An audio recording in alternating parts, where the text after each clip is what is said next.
Hi hello ನಮಸ್ಕಾರ ಎಲ್ಲರಿಗೂ nature spirit 9 at Kannada tarot card ರೀಡಿಂಗಿಗೆ ವೆಲ್ಕಮ್.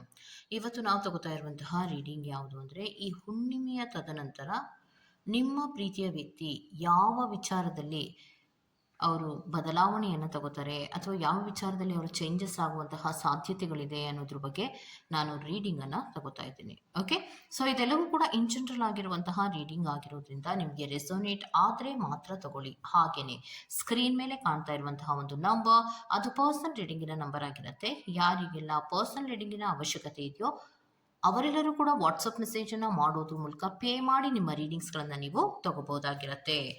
ಸೊ ರೀಡಿಂಗ್ಗಳನ್ನು ತಗೊಳ್ಳೋದಕ್ಕೆ ಮುಂಚಿತವಾಗಿ ಪ್ಲೀಸ್ ಸೆಲೆಕ್ಟ್ ಯುವರ್ ಆಪ್ಷನ್. ಮೊದಲು ಆಪ್ಷನ್ಗಳನ್ನು ಸೆಲೆಕ್ಟ್ ಮಾಡ್ಕೊಳ್ಳೋದಕ್ಕೆ ಮುಂಚಿತವಾಗಿ ನಿಮ್ಮ ಪ್ರೀತಿಯ ವ್ಯಕ್ತಿಯ ಹೆಸರನ್ನು 11 ಬಾರಿ ನೆನಪು ಮಾಡಿಕೊಳ್ಳೋದ್ರ ಮೂಲಕ ಪ್ರೀತಿಯ ವಿಚಾರದಲ್ಲಿ, ಅದರಲ್ಲೂ ಇವತ್ತಿನ ಹುಣ್ಣಿಮೆಯ ತದನಂತರದಲ್ಲಿ ಯಾವ ವಿಚಾರದಲ್ಲಿ ಅವರು ಬದಲಾವಣೆ ಆಗುವಂತಹ ಸಾಧ್ಯತೆಗಳಿದೆ ಅನ್ನೋದ್ರ ಬಗ್ಗೆ ನೀವು ರೀಡಿಂಗನ್ನು ತಗೋಬಹುದಾಗಿರುತ್ತೆ. ಓಕೆ, ಸೊ ರೀಡಿಂಗ್ಗಳನ್ನು ತಗೊಳ್ಳೋದಕ್ಕೆ ಮುಂಚಿತವಾಗಿ ಪ್ಲೀಸ್ ಸೆಲೆಕ್ಟ್ ಯುವರ್ ಆಪ್ಷನ್. ನಿಮ್ಮ ಎದುರುಗಡೆ ಇರುವಂತಹ ಆಪ್ಷನ್ಗಳಲ್ಲಿ ಯಾವುದಾದರೂ ಒಂದನ್ನು ಆಯ್ಕೆ ಮಾಡ್ಕೊಳ್ಳಿ. ಆನೆಯನ್ನು ಆಯ್ಕೆ ಮಾಡಿಕೊಂಡ್ರೆ, ಆನೆ ಇರುವಂತಹ ಕೀ ಚೈನನ್ನು ಆಯ್ಕೆ ಮಾಡಿಕೊಂಡ್ರೆ ಅದು ಫೈಲ್ ನಂಬರ್ 1. ಪಿಕಾಕನ್ನು ಅಥವಾ ನವಿಲಿರುವಂತಹ ಒಂದು ಕೀ ಚೈನನ್ನು ನೀವು ಆಯ್ಕೆ ಮಾಡಿಕೊಂಡ್ರೆ ಅದು ಫೈಲ್ ನಂಬರ್ 2. ಇನ್ನೊಂದು ಗಿಣಿಯ ಕೀ ಚೈನನ್ನು ನೀವು ಆಯ್ಕೆ ಮಾಡಿಕೊಂಡ್ರೆ ಫೈಲ್ ನಂಬರ್ 3 ಆಗಿರುತ್ತೆ. ಆಯ್ಕೆಯನ್ನು ಮಾಡ್ಕೊಳ್ಳುವಾಗ ಬಹಳ ಕಾನ್ಸಂಟ್ರೇಷನ್ನಿಂದ ಆಯ್ಕೆಯನ್ನು ಮಾಡ್ಕೊಳ್ಳಿ. ಈ 3 ಆಯ್ಕೆಗಳಲ್ಲಿ ಯಾವ ಆಯ್ಕೆ ನಿಮಗೆ ತುಂಬ ಅಟ್ರಾಕ್ಟ್ ಆಗುತ್ತೋ ಆ ಆಯ್ಕೆಯನ್ನು ಮಾಡೋದ್ರ ಮೂಲಕ ಹುಣ್ಣಿಮೆಯ ತದನಂತರದಲ್ಲಿ ನಿಮ್ಮ ಪ್ರೀತಿಯ ವ್ಯಕ್ತಿ ಯಾವ ವಿಚಾರದಲ್ಲಿ ಬದಲಾವಣೆ ಆಗುವಂತಹ ಸಾಧ್ಯತೆಗಳಿದೆ ಅನ್ನೋದನ್ನ ನೀವು ಖಂಡಿತವಾಗಿಯೂ ನೋಡ್ಬೋದಾಗಿರುತ್ತೆ. ಓಕೆನಾ? ಹಾಗೇನೆ ಡಿಸ್ಕ್ರಿಪ್ಷನ್ ಬಾಕ್ಸಿನಲ್ಲಿ ಪ್ರತಿ ಫೈಲ್ನ ಟೈಮ್ಸ್ ಅನ್ನ ಕ್ಲಿಯರ್ ಆಗಿ ಮೆನ್ಷನ್ ಮಾಡಿರ್ತೀನಿ. ನೀವು ಯಾವ ಫೈಲನ್ನು ಸೆಲೆಕ್ಟ್ ಮಾಡ್ಕೊಂಡಿರ್ತೀರೋ ಆ ಫೈಲ್ನ ಟೈಮ್ಸ್ ಅನ್ನ ನೋಡಿ ಸ್ಕಿಪ್ ಆಗಿ ನಿಮ್ಮ ರೀಡಿಂಗ್ಸ್ ಗಳನ್ನ ನೀವು ತಗೋಬಹುದಾಗಿರುತ್ತೆ. ಓಕೆ, ಸೊ ರೀಡಿಂಗ್ ಅನ್ನ ಶುರು ಮಾಡೋಣ. Okay, let start. Okay, so file number 1, elephant ಅನ್ನ ಯಾರೆಲ್ಲ ಆಯ್ಕೆಯನ್ನ ಮಾಡ್ಕೊಂಡಿದ್ದೀರೋ, ಸೊ ನಿಮಗೆ ಏನ್ ಹೇಳ್ತಾ ಇದ್ದಾರೆ, ಈ ಹುಣ್ಣಿಮೆಯ ತದನಂತರದಲ್ಲಿ ಯಾವ ವಿಚಾರದಲ್ಲಿ ಬದಲಾವಣೆ ಆಗ್ತಾ ಇದ್ದಾರೆ ಅನ್ನೋದಾದ್ರೆ, ಅವರು ನಿಮ್ಮ ಜೊತೆಯಲ್ಲಿ ಬಾಂಡೇಜಿನ ಸಮಸ್ಯೆಗಳು ಇರುತ್ತೆ. ಅಂದ್ರೆ ಅವರ ಹೊಂದಾಣಿಕೆಯ ವಿಚಾರದಲ್ಲಿ ಅವರು ಬದಲಾವಣೆಗಳಾಗುವಂತಹ ಸಾಧ್ಯತೆಗಳಿರುತ್ತೆ. ಅಂದ್ರೆ ಚಿಕ್ಕ ಪುಟ್ಟ ವಿಚಾರಗಳಿಗೆ ಜಗಳ ಆಡೋದಿರ್ಬಹುದು, ಅಥವಾ ಮನಸ್ತಾಪಗಳನ್ನ ಮಾಡ್ಕೊಂಡು ಸುಮ್ಮನೆ ಮಾತಾಡದೇ ಇರೋದಿರ್ಬಹುದು, ಎಷ್ಟೇ ಮಾತಾಡ್ಸಿದ್ರು ರಿಯಾಕ್ಟ್ ಮಾಡದೇ ಇರಬಹುದು. ಈ ರೀತಿಯ ಕೆಲವೊಂದು ಸಮಸ್ಯೆಗಳು ಅಥವಾ ಬದಲಾವಣೆಗಳು ಅವರಲ್ಲಿ ಆಗುವಂತಹ ಸಾಧ್ಯತೆಗಳಿರುತ್ತೆ. ಮತ್ತೆ ಎಲ್ಲವನ್ನ ಓಪನ್ ಅಪ್ ಆಗಿ ಅವರು ನಿಮ್ಮ ಹತ್ರ ಹೇಳ್ಕೊತಾ ಇರಲ್ಲ. ಯಾವುದೋ ಕೆಲವು ವಿಚಾರಗಳನ್ನ ಅವರು ನಿಮ್ಮಿಂದ ಮುಚ್ಚಿಡ್ತಿರ್ತಾರೆ ಅನ್ನುವಂಥದ್ದನ್ನ ರೆಪ್ರೆಸೆಂಟ್ ಮಾಡ್ತಾ ಇದೆ.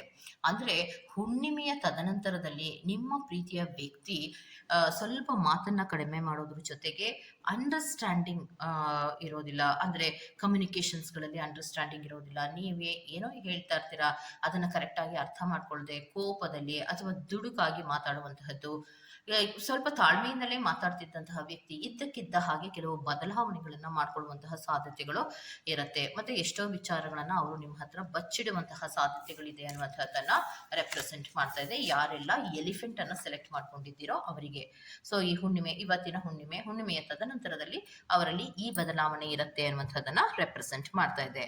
ಇನ್ನೊಂದು, ನವಿಲನ್ನ ಯಾರೆಲ್ಲ ಆಯ್ಕೆ ಮಾಡ್ಕೊಂಡಿದ್ದೀರೋ, ಸೊ ನವಿಲು ಇರುವಂತಹ ಒಂದು ಕೀ ಚೈನ್ ಅನ್ನ ಯಾರೆಲ್ಲ ಆಯ್ಕೆ ಮಾಡ್ಕೊಂಡಿದ್ದೀರೋ, ಸೊ ಪ್ರೀತಿಯ ವ್ಯಕ್ತಿ ಹುಣ್ಣಿಮೆಯ ತದನಂತರದಲ್ಲಿ ಯಾವ ವಿಚಾರದಲ್ಲಿ ಬದಲಾವಣೆ ಆಗುವಂತಹ ಸಾಧ್ಯತೆಗಳಿದೆ ಅನ್ನೋದನ್ನ ನೋಡ್ತಾ ಹೋಗೋಣ. ಓಕೆ, ಸೊ ಪಾಯಿಂಟ್ ನಂಬರ್ 2 ಯಾರೆಲ್ಲ ಆಯ್ಕೆಯನ್ನ ಮಾಡ್ಕೊಂಡಿದ್ದೀರೋ ಅದು ಪಿಕಾಕ್ ಆಗಿರುತ್ತೆ. ಅಂದ್ರೆ ನವಿಲಿರುವಂತಹ ಒಂದು ಕೀ ಚೈನ್ ಅನ್ನು ನೀವು ಆಯ್ಕೆ ಮಾಡ್ಕೊಂಡಿರ್ತೀರ, ಅದು ಪಾಯಿಂಟ್ ನಂಬರ್ 2. ಸೊ ಯಾವ ರೀತಿಯ ಬದಲಾವಣೆಗಳು ಈ ಹುಣ್ಣಿಮೆಯ ತದನಂತರ ಪ್ರೀತಿಯ ವ್ಯಕ್ತಿಯಲ್ಲಿ ಆಗುವಂತಹ ಸಾಧ್ಯತೆಗಳಿದೆ ಅನ್ನೋದಾದ್ರೆ, ಮಿಸ್ಯೂಸ್ಡ್ ಅನ್ನು ರೆಪ್ರೆಸೆಂಟ್ ಮಾಡ್ತಾ ಇದೆ. ಅಂದ್ರೆ ದುರ್ಬಳಕೆಗಳನ್ನ ಮಾಡ್ಕೊಳ್ಳುವಂತಹದ್ದು, ಏನೋ ಒಂದು ವಿಚಾರದಲ್ಲಿ ಫೈನಾನ್ಷಿಯಲ್ ಮ್ಯಾಟರ್ಗಳಲ್ಲಿರಬಹುದು, ಅಥವಾ ಭಾವನೆಗಳ ವಿಚಾರಗಳಲ್ಲಿರಬಹುದು, ಅಥವಾ ಪ್ರೀತಿಯ ವಿಚಾರಗಳಲ್ಲಿರಬಹುದು, ಕೆಲವೊಂದು ರೀತಿಯ ಮಿಸ್ಯೂಸ್ಗಳಾಗುವಂತಹ ಸಾಧ್ಯತೆಗಳಿದೆ ಅನ್ನುವಂಥದ್ದನ್ನ ರೆಪ್ರೆಸೆಂಟ್ ಮಾಡ್ತಾ ಇದೆ. ಮತ್ತೆ ಇನ್ನೊಂದು ಏನು ಅಂದ್ರೆ, ಇವರ ನಡವಳಿಕೆಗಳಲ್ಲಿ ಯಾವ ಬದಲಾವಣೆಗಳಾಗತ್ತೆ ಅಂದ್ರೆ, ನಂಬಿಕೆಯ ಕೊರತೆಗಳು ಶುರು ಆಗತ್ತೆ. ಅಂದರೆ ನಿಮ್ಮನ್ನು ಅಷ್ಟು ಈಸಿಯಾಗಿ ನಂಬೋದಿಲ್ಲ, ನಾನು ನಂಬೋದಿಲ್ಲ ಅನ್ನುವಂತಹ ರೀತಿಯ ಕೆಲವೊಂದು ನಡವಳಿಕೆಗಳನ್ನು ಮಾಡಿಕೊಳ್ಳುವಂತಹ ಸಾಧ್ಯತೆಗಳು ಇದೆ ಅನ್ನುವಂಥದ್ದನ್ನು ರೆಪ್ರೆಸೆಂಟ್ ಮಾಡ್ತಾ ಇದೆ. ಮತ್ತು ಇಂಬ್ಯಾಲೆನ್ಸ್ಗಳನ್ನು ರೆಪ್ರೆಸೆಂಟ್ ಮಾಡ್ತಾ ಇದೆ.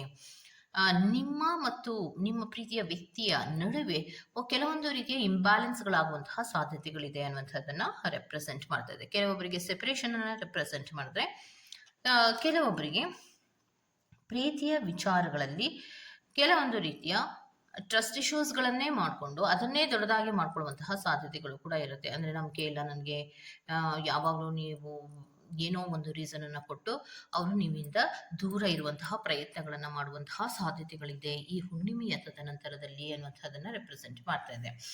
ಮತ್ತೆ ಯಾತಕ್ಕೆ ಈ ಹುಣ್ಣಿಮೆಯ ತದನಂತರದಲ್ಲಿ ಹಲವಾರು ಚೇಂಜಸ್ಗಳು ಪ್ರೀತಿಯ ಮೇಲೆ ಆಗತ್ತೆ ಅಂದರೆ, ಭಾವನೆಗಳಿಗೆ ಸಂಬಂಧಪಟ್ಟಂತೆ ಆಗಿರೋದ್ರಿಂದ, ಚಂದ್ರ ಭಾವನೆಗಳನ್ನು ರೆಪ್ರೆಸೆಂಟ್ ಮಾಡೋದ್ರಿಂದ ಭಾವನೆಗಳ ಮೇಲೆ ಮತ್ತು ಪ್ರೀತಿಯ ಕೆಲವೊಂದು ವ್ಯಕ್ತಿಯ ನಡವಳಿಕೆಗಳ ಮೇಲೆ ಹಲವಾರು ವ್ಯತ್ಯಾಸಗಳಾಗತ್ತೆ.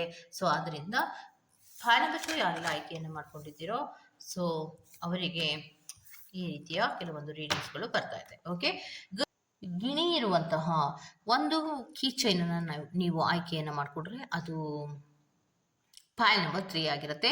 ಸೊ ಹುಣ್ಣಿಮೆಯ ತದನಂತರ ಪ್ರೀತಿಯ ವ್ಯಕ್ತಿಯ ನಡವಳಿಕೆಗಳಲ್ಲಿ ಯಾವ ಬದಲಾವಣೆಗಳಾಗುವಂತಹ ಸಾಧ್ಯತೆಗಳಿದೆ ಅನ್ನೋದನ್ನ ನೋಡ್ತಾ ಹೋಗೋಣ. ಓಕೆ, ಸೊ ನಿಮಗೆ ಬರ್ತಾ ಇರುವಂಥದ್ದು ಏನು ಅನ್ನೋದಾದ್ರೆ, ಪ್ರೀತಿಯ ವಿಚಾರದಲ್ಲಿ ಹಾನೆಸ್ಟ್ ಆಗಿ ಇರ್ತಾರೆ. ಬೋಲ್ಡ್ ಆಗಿ ಕೆಲವೊಂದು ವಿಚಾರಗಳನ್ನು ಮಾತಾಡಿದ್ರು ಕೂಡ ಅಲ್ಲೊಮ್ಮೆ ಇಲ್ಲೊಮ್ಮೆ ರೂಡ್ ಬಿಹೇವಿಯರನ್ನು ರೆಪ್ರೆಸೆಂಟ್ ಮಾಡ್ತಾ ಇದೆ. ಸೊ ನಿಮ್ಮ ಪ್ರೀತಿಯ ವ್ಯಕ್ತಿಯ ನಡವಳಿಕೆಗಳಲ್ಲಿ ಸ್ವಲ್ಪ ರೂಡ್ ಬಿಹೇವಿಯರನ್ನು ರೆಪ್ರೆಸೆಂಟ್ ಮಾಡ್ತಾ ಇದೆ. ಅದನ್ನು ಬಿಟ್ಟರೆ ಪ್ರೀತಿಯಲ್ಲಿ ಅಂತಹ ದೊಡ್ಡ ಏರುಪೇರುಗಳೇನು ಕಾರ್ಡ್ಸ್ಗಳಲ್ಲಿ ತೋರಿಸ್ತಾ ಇಲ್ಲ. ಓಕೆ, ಸೊ ಪ್ರೀತಿಯ ವಿಚಾರದಲ್ಲಿ ಒಂದು ಟೀಮ್ ವರ್ಕ್ ಅನ್ನುವಂತಹ ರೀತಿಯಲ್ಲಿ ಇರ್ತಾರೆ. ಹಲವಾರು ವಿಚಾರಗಳನ್ನು ನಿಮ್ಮನ್ನ ಕೇಳಿಯೇ ಮಾಡುವಂತಹ ರೀತಿಯಲ್ಲಿ ಇರುವಂತಹದ್ದು. ಮತ್ತೆ ಕೆಲವೊಂದು ಪ್ರೀತಿಯ ವಿಚಾರಗಳಲ್ಲಿ ಏನೇ ಏರುಪೇರುಗಳು ಆಗ್ತಾ ಇದ್ರೂ ಕೂಡ ಅವರು ಅದನ್ನು ಸರಿ ಮಾಡಿಕೊಳ್ಳುವಂತಹ ಮನಸ್ಥಿತಿಗಳಲ್ಲಿ ಇರ್ತಾರೆ ಅನ್ನುವಂಥದ್ದನ್ನ ರೆಪ್ರೆಸೆಂಟ್ ಮಾಡ್ತಾ ಇದೆ. ಒಂದು ಟೀಮ್ ವರ್ಕ್ ಅನ್ನುವಂತಹ ರೀತಿಯಲ್ಲಿ ಇರುತ್ತೆ. ಪ್ರೀತಿಯನ್ನ ಉಳಿಸ್ಕೊಳ್ಳೋ ಕಡೆಗೆ, ಬೆಳೆಸ್ಕೊಳ್ಳೋ ಕಡೆಗೆ ಹೆಚ್ಚು ಗಮನವನ್ನು ಕೊಡುವಂತಹದ್ದು, ಮತ್ತೆ ಹೆಚ್ಚು ಸಪೋರ್ಟಿವ್ ಆಗಿರುವಂತಹದ್ದು. ರೀಕನೆಕ್ಟ್, ಕೆಲವೊಬ್ಬರಿಗೆ ಸೆಪರೇಷನ್ ಅಲ್ಲಿ ಇದ್ದವರಿಗೆ ಅವ್ರಿಗೆ ಏನ್ ಹೇಳ್ತಾ ಇದ್ದಾರೆ ಅಂದ್ರೆ ರೀಕನೆಕ್ಟ್ ಆಗುವಂತಹ ಸಾಧ್ಯತೆಗಳು ಇರುತ್ತೆ. ಪ್ರೀತಿಯ ವ್ಯಕ್ತಿ ರೀಕನೆಕ್ಟ್ ಆಗಬೇಕು ಅನ್ನುವಂತಹ ರೀತಿಯಲ್ಲಿ ಬದಲಾವಣೆಗಳಾಗುವಂತಹ ಸಾಧ್ಯತೆಗಳನ್ನ ಕೂಡ ರೆಪ್ರೆಸೆಂಟ್ ಮಾಡ್ತಾ ಇದೆ. ಕೆಲವೊಮ್ಮೆ ಪ್ರೀತಿಯ ವಿಚಾರದಲ್ಲಿ ಇದ್ರೂ ಕೂಡ ಪ್ರೀತಿಯ ಮಧ್ಯದಲ್ಲಿ ಕೆಲವೊಂದು ಥರ್ಡ್ ಪಾರ್ಟಿ ಸಿಚುಯೇಷನ್ಗಳನ್ನ ಎಂಟ್ರಿ ಕೊಟ್ಕೊಂಡಿರುವಂತಹ ಸಾಧ್ಯತೆಗಳಿರುತ್ತೆ. ಅಥವಾ ಪ್ರೀತಿಗೆ ಎಂಟ್ರಿ ಕೊಡೋದಕ್ಕೆ ಮುಂಚಿತವಾಗಿ ಒಬ್ರು ಇದ್ರೂ ಕೂಡ ಆ ವ್ಯಕ್ತಿಯನ್ನ ಬಿಟ್ಟು ನಿಮ್ಮ ಕಡೆಗೆ ಹೆಚ್ಚು ಗಮನವನ್ನು ಕೊಡುವಂತಹ ಮನಸ್ಥಿತಿಗಳನ್ನ ಮಾಡ್ತಾ ಇರುವಂತಹ ಸಾಧ್ಯತೆಗಳನ್ನ ರೆಪ್ರೆಸೆಂಟ್ ಮಾಡ್ತಾ ಇದೆ. ಸೊ ಈ ಹುಣ್ಣಿಮೆಯ ತದನಂತರ ಯಾರೆಲ್ಲ ಗಿಣಿಯ ಕೀಚೈನನ್ನು ಆಯ್ಕೆ ಮಾಡ್ಕೊಂಡಿದ್ದೀರೋ ಸೊ ಅವರಿಗೆ ಪ್ರೀತಿಯ ವಿಚಾರದಲ್ಲಿ ಒಂದು ಪಾಸಿಟಿವ್ ಆದಂತಹ ಪ್ರೋಗ್ರೆಸ್ಗಳನ್ನು ರೆಪ್ರೆಸೆಂಟ್ ಮಾಡ್ತಾ ಇದೆ. ಚಿಕ್ಕ ಪುಟ್ಟ ಜಗಳಗಳಾಗಲಿ ಅಥವಾ ರೂಡ್ ಆಗಿ ಮಾತಾಡೋದಾಗಲಿ ಆದ್ರೂ ಕೂಡ ಅವರು ಸಾರಿಯನ್ನು ಕೇಳಿ ಅದನ್ನು ಸರಿ ಮಾಡಿಕೊಂಡು ಪ್ರೀತಿಯಲ್ಲಿ ಪಾಸಿಟಿವ್ ಆದಂತಹ ರೀತಿಯ ಪ್ರೋಗ್ರೆಸ್ಗಳನ್ನು ಮಾಡ್ಕೊಳ್ಳುವಂತಹ ಸಾಧ್ಯತೆಗಳನ್ನು ಹೆಚ್ಚಾಗಿ ರೆಪ್ರೆಸೆಂಟ್ ಮಾಡ್ತಾ ಇದೆ. ಸೊ ಅವರ ನಡವಳಿಕೆಗಳಲ್ಲಿ ಇದೇ ವ್ಯತ್ಯಾಸಗಳು ಆಗಿರುತ್ತೆ. ಅಂದರೆ ಪ್ರೀತಿಯನ್ನು ಸರಿ ಮಾಡ್ಕೊಬೇಕು, ಸಪೋರ್ಟಿವ್ ಆಗಿರಬೇಕು, ಮತ್ತೆ ರಿನೀವಲ್ ಅಂದರೆ ನಾನು ಕೆಲವು ಬದಲಾವಣೆಗಳನ್ನು ಮಾಡ್ಕೋಬೇಕು ಅನ್ನುವಂತಹ ಮನಸ್ಥಿತಿಗಳಲ್ಲಿಯೇ ಅವರು ಮುಂದುವರಿಯುವಂತಹ ಸಾಧ್ಯತೆಗಳಿದೆ ಅನ್ನುವಂಥದ್ದನ್ನ ರೆಪ್ರೆಸೆಂಟ್ ಮಾಡ್ತಾ ಇದೆ. ಓಕೆ, ಸೊ ಇದಿಷ್ಟು ಪಾಯಿಂಟ್ ನಂಬರ್ 3 ಅವರ ರೀಡಿಂಗ್ ಆಗಿರುತ್ತೆ. ಈ ತರಹದ ರೀಡಿಂಗ್ ನಿಮ್ಗೆ ಇಷ್ಟ ಆಗಿದೆ ದಯವಿಟ್ಟು ಸಬ್ಸ್ಕ್ರೈಬ್ ಮಾಡಿ, ಪಕ್ಕದಲ್ಲಿ ಇರುವಂತಹ ಬೆಲ್ ಐಕಾನ್ ಅನ್ನು ಪಟ್ ಅಂತ ಪ್ರೆಸ್ ಮಾಡಿ. ನಾನು ನಿಮ್ಮನ್ನ ಮತ್ತೊಂದು ರೀಡಿಂಗ್ ಗಳಲ್ಲಿ ಸಿಗ್ತೇನೆ ಅಂತ ಹೇಳ್ತಾ ಅಲ್ಲಿವರೆಗೂ ಟೇಕ್ ಕೇರ್, ಬಾಯ್.